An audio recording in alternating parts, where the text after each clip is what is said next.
السلام عليكم ورحمة الله. ازيكم يا حلوين؟ عاملين ايه؟ يا رب تكونوا في افضل حال وبصحة وسعادة يا رب. النهاردة بقى هقول لكم على منتجات ضرورية اساسية لازم تكون موجودة عند كل بنت، موجودة عندنا كلنا، علشان ريحتنا تبقى كويسة، علشان نظافتنا، عشان انتي تبقي مرتاحة طول الوقت، عشان ما تكونش ريحتنا وحشة ولا نحط في اي موقف محرج او نحس ان حد اتضايق مننا. اول حاجه لازم تكون اساسيه وموجوده عندك في التويلت اللي هو الغسول النسائي او غسول اللي هو مخصص للاماكن الحساسه.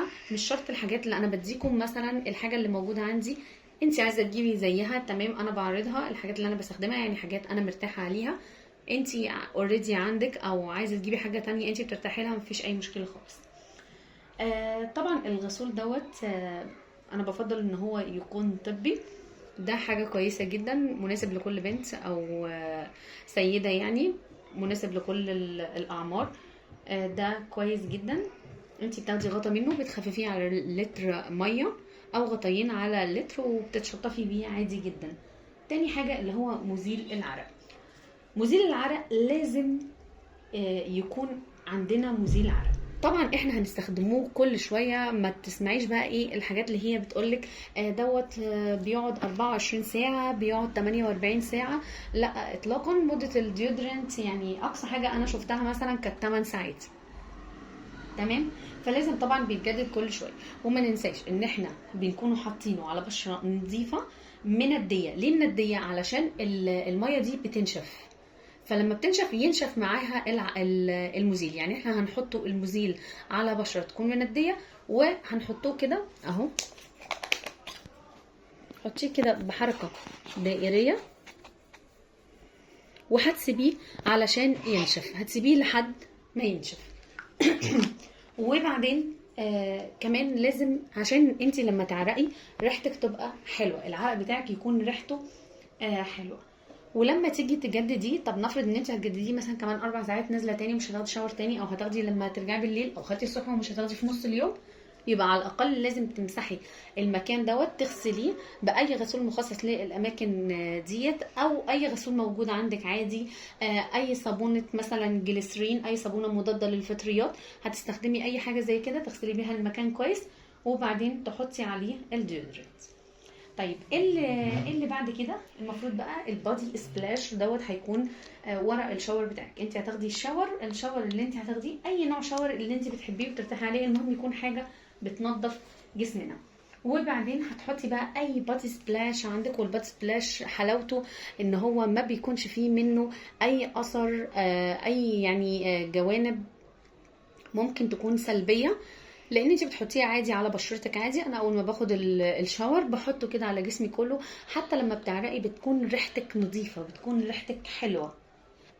وما ننساش طبعا المرطب بتاع ايدينا، علشان ايدينا اكتر حاجه في اليوم بتتغسل 600 مره، فكل شويه بنغسل ايدينا. وما تنسيش ان انت لما تغسلي ايدك تغسليها بهاند ووش، بيكون حنين على الايد، لان الصابونه بتنشف الايد.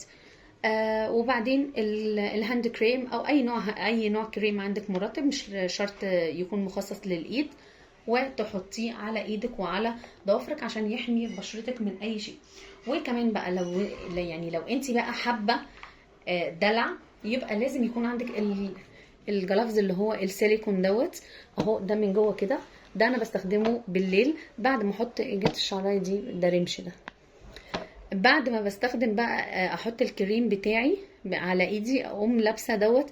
ممكن تقعدي بيه عادي للصبح جدا، مفيش منه اي مشكله. ده خطير خطير، يعني بيودي ايدك في حته تانية خالص، بيحولها 180 درجه.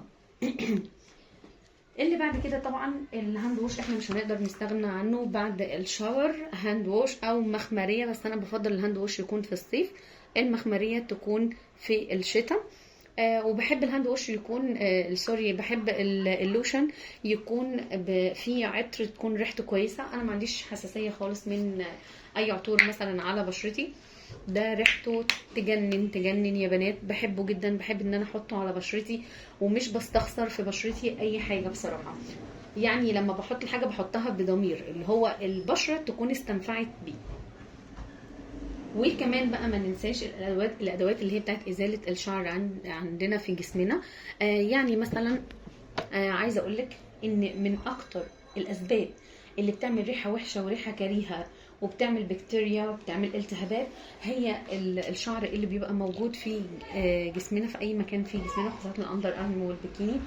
فلازم لازم لازم اول باول نعمله ازاله للشعر، ايا كان بقى الاداء اللي انت بتستخدميه. وطبعا ما ننساش معجون الاسنان اللي احنا كل شويه لازم نغسل بيه اسناننا. عايزه اقول لكم دوت هندي، انا ما بقدرش استغنى عنه بصراحه من ساعه ما جبته، علشان المقاطعه عجبني جدا. في بالريحان والقرنفل وفي كذا حاجه، اكتر اتنين عجبوني هم الريحان والقرنفل، حلو جدا جدا جدا، وكمان بيخلي ريحه البق نفسها كويسه. في كمان عايزه اقول لك ايه تاني. ما ننساش طبعا بقى اللي هو اي كريم يكون عندك للقدم وللايد، علشان ما تسيبيش رجلك لحد ما تقشف وتبقى خشنه وتبقى شكلها وحش. اول باول ترطيب. وكمان عايزه اقول لك برده من اهم الحاجات اللي لازم تبقى موجوده عندك اللي هو الليب بالم. عايزه اقول لكم انا شفايفي تحس ان هي ورديه شويه من كتر الليب بالم اللي انا بحطها. مش بحط روج ده الا كل فين وفين بصراحه اصلا، وحتى في البيت برضو يعني خلاص من ساعه ما اتعودت على الليب بالم بقيت استخدمها على طول. هتخلي شفايفك حتى شكلها صحي. لكن الناس اللي هي بتحط روج على طول على الفاضي وعلى المليان، عايزه اقول لكم ان لما بتشيله يعني بتحس كده ان شفايفها بهتانه مش حلوه. انما الليب بالم بيديكي احساس ان الشفايف اللي قدامك طبيعيه اكتر، صحيه اكتر.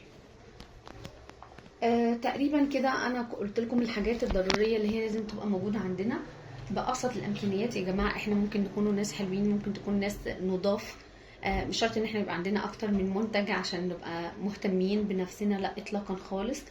اتمنى ان الفيديو يكون عجبكم، متنسوش تعملوا لايك وتشتركوا في القناه، واشوفكم في فيديو جديد.